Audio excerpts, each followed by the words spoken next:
Hello. Okay. Hello. This is the My Artifact episode number 400 and 944. Yeah, 44. 42, 43. आजचा 44. Yes. आजची तारीख आहे. का तारीख आहे आजची? आता तारीख पाहायला गेलो ना तर आता रेकॉर्डिंग स्टॉप होऊन जाईल. आजची तारीख आहे. आजची 10 तारीख आहे माहिती. 10 का 9 तारीख आजची. आय डोंट नो 9 का 10 याच्यामध्ये कन्फ्यूज आहे. बट ह्या दोनपैकी एक आहे. या राईट. आता वाजले करीब रात्रीचे 10:15 वगैरे वाजले असेल. व्हिडिओ आर्टिफॅक्ट एपिसोड करण्यामध्ये हाच एक प्रॉब्लेम असते. म्हणजे हा व्हिडिओ आर्टिफॅक्ट एपिसोड तर आहे बट ॲक्च्युली याच्यात माझा चेहरा नाही दिसून राहिला आहे. आणि हे आयफोनमध्ये व्हिडिओ आर्टिफॅक्ट एपिसोड आहे. हे आयफोनचं एक नवीन वैशिष्ट्य आहे जे मला माहीत पडलं आहे. ॲक्च्युली नाही का आपण नाही का कोणत्याही फोननी व्हिडिओ रेकॉर्डिंग कर तर डे असो नाईट असो व्हिडिओची जे साईज आहे ना ते त्याच्या टाईमवर डिसाईड असते. या म्हणजे समजा जर तुम्ही 5 मिनटाची रेकॉर्डिंग करतात ॲटलिस्ट 1 GB रेकॉर्ड होते. 1 GBचा डेटा कवरअप होते त्याच्यामध्ये.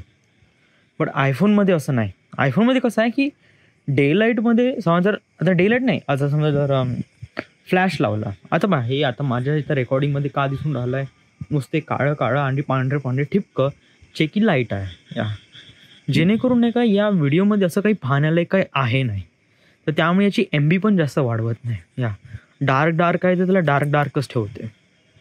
त्याला जास्त अजून दाखवण्याचा प्रयत्न नाही करत. त्यामुळे त्याची MB खूप कमी बनते.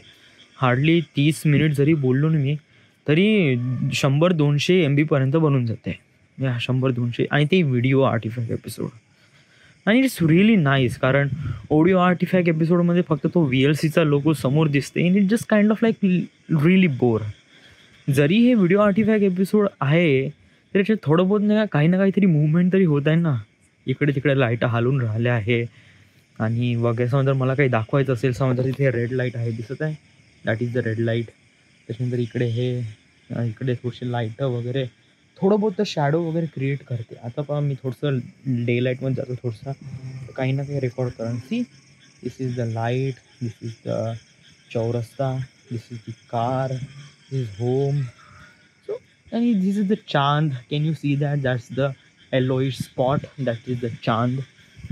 सो एवढं बहुत काही ना काही दिसते. सो इट्स गुड आणि मी प्रेफर पण करतो आणि हे चांगलं पण आहे. आणि audio quality is too much great. Completely बहुत ही मस्त आहे. आयफोनमध्ये मी करीब 2-4 महिने झाले वापरून राहिलो आहे. 6 महिने झाले मी आयफोन वापरून राहिलो आहे. हे आयफोनमध्ये फरक काय राहा आयफोन आणि अँड्रॉइडमध्ये फरक काय actually iPhone is really good. आता पहा मी याच्या पहिले डिसॲडव्हान्टेज सांगतो आयफोनचे. आयफोनमध्ये डाउनलोड करता नाही येत. या म्हणजे तुला असं वाटलं की आपल्याला एखादी गाणं आवडलं आणि आपण त्याला DJ माझा किंवा सॉंग स्पीकेवरून डाउनलोड करतो म्हणलं तर डाउनलोड करता येत नाही. या किंवा यूट्यूबवरून सुद्धा पण डाउनलोड करता येत नाही. व्हाय जेव्हा तुम्ही डाउनलोडच्या साईन जाता तेव्हा नाही का इथे 2च येते प्ले ऑनलाईन. बस हेच एक प्ले ऑनलाईन डाउनलोडचं ऑप्शन येतच नाही. या बिलकुलच येत नाही. ना व्हिडिओ ना ऑडिओ डायरेक्ट ऑनलाईन प्ले होऊन जाते बट ते लागत डाउनलोड होत नाही. अजून एक गोष्ट आता टॉरंट आता काही मूवी वगैरे डाउनलोड करतो म्हणलं तर आपण युजली टॉरंटवरूनच करतो ना. आपण टॉरंट फाईल डाउनलोड करतो मग त्या टॉरंटमध्ये ती फाईल ओपन करतो मग ते फाईल एक टॉरंट बनून जाते आणि त्याची मग पियर्स पकडते इकडे तिकडे ऑल ओव्हर वर्ल्डमध्ये. त्याच्यानंतर ते पियर्स पकडून ते डाउनलोड फाईल करतो. ती फाईल डाउनलोड मारतो एक पियर्स जवळ कलेक्ट करून. तर आयफोनमध्ये बिट टॉरंट सपोर्ट होत नाही. या आणि त्याच्यामध्ये टॉरंट फाईलसुद्धा सपोर्ट होत नाही. So basically you want to download some movies you can download. इथे फक्त डाउनलोड करण्याचं एकच आहे ते आहे iTunes स्टोअर. iTunes स्टोअरमध्ये गाणे डाउनलोड नाही विकत घ्यावं लागते. या ॲक्च्युली 2 रुपयाचे 3 रुपयाचे 4 रुपयाचं गाणं 5 रुपयाचं 15 रुपयाचं गाणं. भाऊ 15 रुपयाचं गाणं पागल झाला.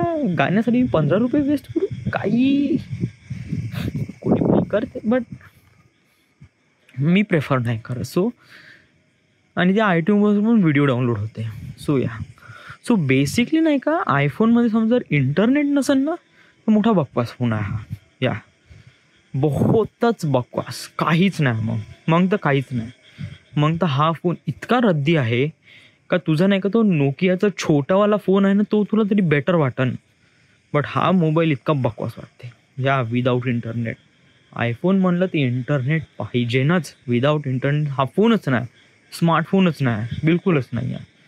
इंटरनेट असन तरच ह्या सगळ्या गोष्टी करता येते. तर बेसिकली मला गाणे ऐकायचे असेल तर मी पूर्ण स्ट्रीमिंगच करतो. गाणा सावनवरून नाही का युजली मी गाणे ऐकत राहतो आणि कंटिन्यू ऐकतो. व्हिडिओ पाहायचे असेल तर यूट्यूब ब्राउज करतो. सो विदाऊट इंटरनेट हा फोन बहुतच बकवास आहे, बहुतच बकवास. तर 24/7 इंटरनेट आहे तरच हा फोन बहुत माहोल आहे. आणि इंटरनेट कोणतं 3G किंवा 4G डूड, 2Gचा जमाना गेला. थँक गॉड मी जिओ आल्यानंतर आयफोन घेतला. जर जिओ समजा घेतलं नसतं ना तर हा फोन इतका बकवास वाटला असता की बहुतच कम्प्लिटली. हे एक डिसॲडव्हान्टेजेस आहे. हे मला डिसॲडव्हान्टेज भेटले का, बाकी मग मला याच्यामध्ये कोणतंच डिसॲडव्हान्टेज भेटलं नाही. सर्वात माहोल वाटते मला, आता याचा ॲडव्हान्टेजबद्दल बोलू आपण. सर्वात माहोल वाटते मला याची बॅटरी लाईफ. वाव यार, म्हणजे कोणत्याही फोनची नाही का बॅटरी इतकी टिकत नसेल ना, या फोनची बॅटरी बहुतच माहोल. यस, चार्जही फटकन होते आणि डिस्चार्ज खूप हळूहळू, बहुत हळूहळू होते. आता पहा, मी आता गेम खेळत नाही युजली, कधीच नाही. महिन्यातून फक्त एक गेम खेळला तर खेळला, रेअरली, बहुतच रेअरली गेम. माझ्याच्यात आहे गेम, 2 गेम आहे माझ्याच्यात, हिल क्लाइम्ब रेसिंग आणि ते क्रॅश, ते मिरर क्रॅश वगैरे आहे. 2 गेम आहे बस. म्हणजे कधी समजा जर गेम ठेवतो मी, म्हणजे कसं 1-2 छोटेसे 20-25 MB आहे. कारण हे जेव्हा मी बोर होईन तेव्हा अशी काही राहणार नाही, तेव्हा गेम एक इम्पॉर्टंट पॅरामीटर आहे. सो 1-2 गेम ठेवतो आणि ते बहुत रेअरली खेळतो. तर बॅटरी कन्झम्पशन तर बहुतच चांगलं आहे, बहुतच हळूहळू कन्झर्व होते. आणि मला कसं अर्ध्या घंट्यात तरी 63-70% तरी चार्ज झाली अर्ध्या घंट्यात. यस, तरी मला दिवसभर पुरते राहू. आता दिवसभरात तर मी कंटिन्यू गाणी स्ट्रीमिंग, इंटरनेट सुरूच, इंटरनेट बंद राहतच नाही. इंटरनेट सुरू आणि त्याच्यामध्ये गाणे सुरू, कंटिन्यू हेडफोनवर लावतो, गाणे कंटिन्यू सुरू राहते माझे त्याच्यामध्ये. दुसरा एक माहोल आहे, हँग बिलकुल होत नाही, बिलकुलच हँग होत नाही. कितीही ॲप्लिकेशन वापरणं तू, इकडं टाक, व्हॉट्सअप उघड, इकडे फेसबुक उघड, इंस्टाग्राम उघड, इकडे पागल्यासारखं काही पण उघड, बिलकुल हँग होत नाही. आणि काही जण असते यार अवकालीमध्ये 10-15 ॲप्लिकेशन सुरू ठेवते आणि ते तसं काही हे नाही. आपलं इतकं काही अवकाली वापर करत नाही. आता एक ॲपचा वापर झालं तर ठीक, जास्तीत जास्त 2 ॲप स्विच करायचे असेल तर, बाकी तर काही नाही, 2 किंवा 3 ॲप बस. मल्टीटास्किंगचा आपण जास्त वापर करतच नाही. सो बेसिकली माझ्यासाठी बहुत चांगला आहे. Another thing is a camera. Day लाईटमध्ये बहुत चांगले करतो, नाईटमध्ये पण बहुत चांगले काढतो.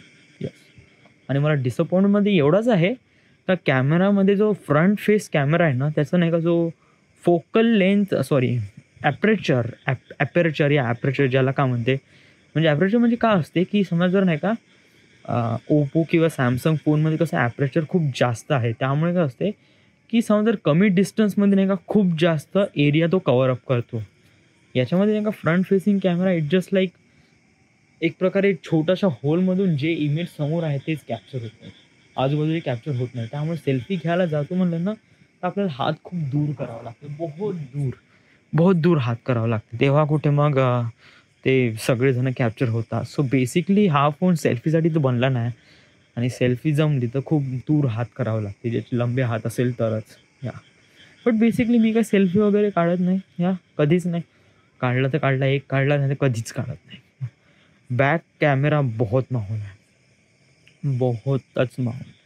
फोटो इतके मस्त काढते आणि हँग तर बिलकुलच होत नाही कॅमेरामध्ये. Completely great. यस. अजून का सांगावं? हँग होत नाही एव्हरीथिंग. आता मी ज्याप्रमाणे वापरतो त्या दृष्टिकोनाने हा फोन तर बहुत चांगला आहे राव. येस. त्यामुळे मी आता याच्याबद्दल आता काही जास्त आपण काही एवढं टेक गाय नाही. जेवढं आपल्या यूजमध्ये आहे आणि जेवढं आपल्याला भेटून राहिलं आहे त्याच्यामध्ये खुश आहे राव. आपण कचऱ्यासारखे ॲप टाकत नाही आणि त्याला स्विच करत नाही किंवा इकडे ते फालतूचे ओ एस वगैरे अपडेट करतो म्हणा. या OS आत्ताच मी टाकली 11.2 अपडेट आली आहे याच्यात, ते अपडेट केली आहे. It's really nice. सो ज्या पद्धतीने मी वापर करतो इट्स रिअली गुड. या आणि असंही नाही म्हणतायत की अँड्रॉइड रॉंग आहे म्हणून. या ॲक्च्युली अँड्रॉइड रॉंग नाही आहे. अँड्रॉइडचे जे कंपनीज आहे ना, म्हणजे जे त्या कंपनीला मॅन्युफॅक्चर करते ते रॉंग आहे. समजा तू अँड्रॉइड फोन कोणता समजा घेत असन, जर कोणता मायक्रोमॅक्स किंवा लावा, इट्स कम्प्लिटली डिसअपॉइंटिंग. सॅमसंग हे इट्स टू मच ग्रेट. ह्या आपण का बोलून राहिलो रो आर्टिफॅक्ट एपिसोडमध्ये? आपण मोबाईलबद्दल बोलून राहिलोय भाय. काही नाही बोलण्यासाठी काय आहे नाही. सो बेसिकली बोलतो मला. हां, अजून एक गोष्ट की मी आजपासून एक प्रकारे सुधारलो आहे असं मला वाटतं आहे. या म्हणजे जेव्हापासून घरी आलो तेव्हापासून मी थोडंसं जेवण केलं, प्रॅक्टिस केली, टी व्ही जास्त पाहिली नाही. या म्हणजे टी व्ही जास्त पाहिला, T V is wasting of time. या माहीत नाही लोक कशाला बघतात राव. या आपला टाईम बरबाद होऊन जातो यार त्या टी व्हीमुळे. जरी टी व्हीवर किती चांगला प्रोग्राम असो ना, नका पाहत जाऊ टी व्हीवर. या तो प्रोग्राम नाही का तू यूट्यूबवर बघ. यूट्यूबवर पूर्ण फावल्या वेळेत तू मस्त आरामात खुर्ची टाकून मस्त आरामात बघ. बट असं एकदम शेड्यूल वाईज नको बसू, कारण आपले पण कामं असतात. फालतूच्या शोसाठी आपला टाईम कशाला बरबाद करावा. हां, शो पाहत आहे ना ती यूट्यूबवर पहा, सगळं तिथे अवेलेबल. Really great. या त्याच्यानंतर मग मी दातं पण घासले. या ॲक्च्युली घरी होतो मी, दातं पण घासले, वाफारा पण घेतला तोंडाला. या सीम्स रिअली नाईस. आणि येस, बाकी तर काही नाही, बाकी सगळं ठीक आहे. सो आज काही सांगण्यालायक तर काही आहे नाही. आज सोमवार आहे डेली रुटीनप्रमाणे. So this is the my artifact episode. Quit करायचं मन नाही होऊन राहिलं राव. ह्या काहीतरी बोलूच वाटत आहे. का बोलू राव? युजली आपले सगळेच टॉपिक तर बोलणं झाले आहे. अजून काय बोलायचं आहे? कोण्या मुलीबद्दल बोलायचं आहे किंवा कोण्या थिंग्सबद्दल काही खास नाही. मग क्विट कर ना थोडंसं, खाली जा थोडंसं, किती डाउनलोड झालं आहे बघ, एखादी पिक्चर पहा, झोपून जा. Right. So this is the My Artifact episode number 944. Right now we are at Wardha, Maharashtra. Thank you.